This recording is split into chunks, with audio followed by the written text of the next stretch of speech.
প্রিয় ছাত্রছাত্রীরা, জিওটেক চ্যানেলের পক্ষ থেকে আসন্ন 2026 সালের মাধ্যমিক পরীক্ষার কতকগুলো 2 নম্বরের প্রশ্ন তোমাদের সামনে উপস্থাপিত করছি।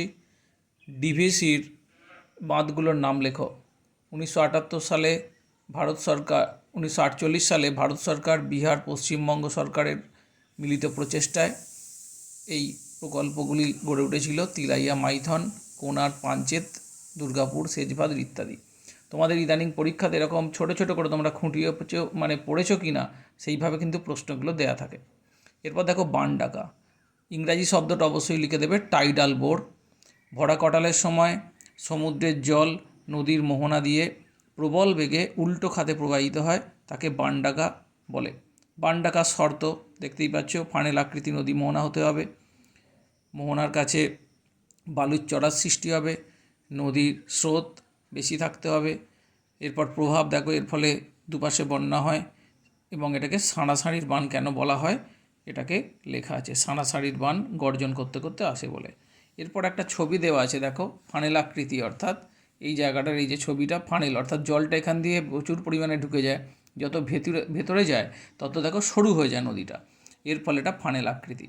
এরপর দেখো অ্যানাবেটিক অ্যান্ড ক্যাটাবেটিক বায়ু। এটা হচ্ছে বৈপরীত্য উত্তাপের সময় বরফাবৃত পর্বতচূড়া থেকে যে অতি শীতল শান্ত ভারী বায়ু পর্বতের ঢাল বেয়ে নিচের দিকে নেমে আসে, তাকে ক্যাটাবেটিক বায়ু। এইটা অনেকে তোমরা ভুল করো, কীভাবে মনে রাখতে হবে? ক্যাটা মানে হচ্ছে কাট অফ, অর্থাৎ কেটে নেওয়া, অর্থাৎ কখন কাটে? ওপর থেকে যখন নিচে কোনো জিনিসকে কেটে নেওয়া হয়, তার মানে এটাও তাই, ওপর থেকে নিচে ক্যাটাবেটিক, এই শব্দটাকে মনে রাখতে হবে। আর অ্যানাবেটিক হচ্ছে প্লাস, অর্থাৎ নিচের থেকে যখন বায়ুটা ওপর দিকে ওঠে।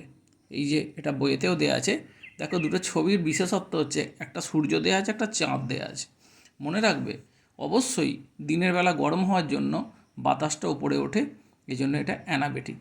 আর ক্যাটাবেটিক হচ্ছে রাতের বেলা ভারী বায়ু নিচের দিকে নামে। এরপরে শস্যাবর্তন, ইংরাজিতে হচ্ছে ক্রপ রোটেশন। মূল বিষয়টা কি? এইভাবে পয়েন্ট করে লিখবে। প্রথমে সংজ্ঞা, একই জমিতে বছরে বিভিন্ন ফসলের চাষকে ক্রপ রোটেশন বলে। আর এর প্রধান ব্যাখ্যাটা এখানে দেওয়া হয়েছে, ধানের পর কড়াই বিভিন্ন সিম্বি গোত্রীয় উদ্ভিদ ডাল চাষ ইত্যাদি করলে এতে রাইজোবিয়াম নামক এক প্রকার গুটি বাতাস থেকে নাইট্রিফাইং ব্যাকটেরিয়া সরাসরি নাইট্রোজেনকে সংগ্রহ করে মাটির উর্বরতা বৃদ্ধি করে। ধানের পর ডাল, শাকসবজি প্রভৃতি চাষ করা হয়। তাহলে এইভাবে তোমাদের পয়েন্টিং করে কিন্তু লেখাটা হবে।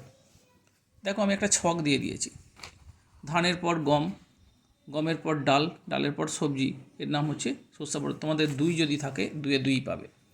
এরপর সোনালী চতুর্ভুজ, ভারতের 4টি প্রধান মেট্রোপলিটন যে শহর, অর্থাৎ দিল্লি, মুম্বাই, কলকাতা, চেন্নাই, প্রায় 5,846 কিলোমিটার দীর্ঘ, 4/6 লেন বিশিষ্ট মানে চ্যানেল আর কি রাস্তা, তা জাতীয় সড়ক দ্বারা যুক্ত হয়েছে। একে সোনালী চতুর্ভুজ বলে। 4টি শহরের রাস্তার দূরত্ব দেওয়া আছে দিল্লি থেকে কলকাতা। এর মধ্যে একটা ছোট প্রশ্ন অনেক সময় আসে, কার দূরত্ব সবচেয়ে বেশি? দেখো দূরত্ব বেশি আমি ব্র্যাকেটে অলরেডি লিখে দিয়েছি, এটা হচ্ছে শর্ট কোশ্চেনে চেন্নাই থেকে কলকাতা। এর পরিচালনা কে করেন? National highway authority of India. গুরুত্ব, দ্রুত পরিবহনের মাধ্যমে মালপত্র গ্রাম থেকে শহরে চলে যায়। এবং এই শেষের পয়েন্টটা দেওয়া আছে দেখো, এটা অনেক বইয়েতেও নেই, এই সড়কপথের রূপকার প্রাক্তন প্রধানমন্ত্রী অটল বিহারী বাজপেয়ী। অর্থাৎ এই পয়েন্টগুলো তোমরা দেবে। নেক্সট হচ্ছে ভারতের একটি প্রবাল দ্বীপের নাম লাক্ষাদ্বীপ, আগ্নেয় দ্বীপের নাম আন্দামানের নারকোন্ডাম দ্বীপ, এবং পশ্চিম হিমালয়ে এবং পূর্ব হিমালয়ের একটি করে গিরিপথের নাম লেখো।